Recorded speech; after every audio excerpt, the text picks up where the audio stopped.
It's been 9 years since Mad Max Furiosa. Instead of a Fury Road sequel, we got another movie in the form of a prequel focusing on Furiosa instead of Mad Max. And as someone who's a big fan of Mad Max since Fury Road, yes, I said after Fury Road because, well, I did not know there were other movies before Fury Road, that there were ones that starred Mel Gibson before I seen the Mel Gibson ones, and honestly, I prefer the new ones a little bit more though. So I want to give my thoughts. Furiosa was one of the better written prequels and a worthy addition to the Mad Max franchise, and I say it's a yes to both of them. It is one of the better written prequels in today's era, and also one of the best movies in 2024 thus far.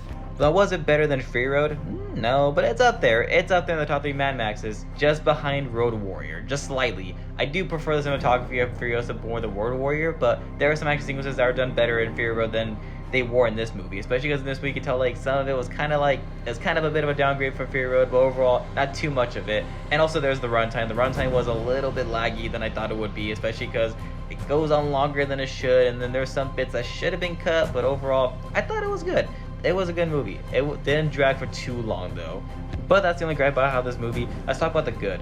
For starters, let's talk about Furiosa herself. Anya Taylor-Joy played a spectacular young Furiosa. Like, she seemed like a young Charlize Theron, but made the role her own without copying too much of what made Theron's as Furiosa Meryl would begin with.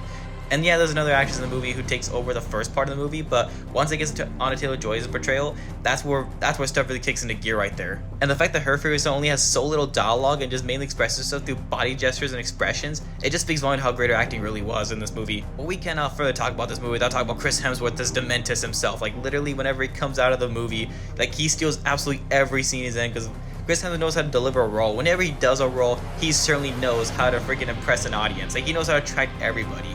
And Dementus certainly makes the top 10 best movie villains list of 2024 thus far. I mean, he's got the charm, the charisma, the menace.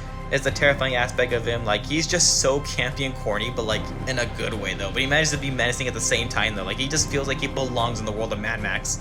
And honestly, I could say that Chris Hemsworth's best performance is probably this movie, and he really outdid himself as the villain in this one. Overall, Furiosa Mad Max Saga was definitely one of the better written prequels, and definitely one of the best movies of 2024 thus far. Watch on the big screen possible, and don't get your expectations a little bit high, because you're bound to be disappointed by the runtime and the fact that it does take a while to get going at some points, but overall, it is a great movie to watch, so try to support this movie as much as you can during the summer, especially because we need that Mad Max sequel ASAP Rocky.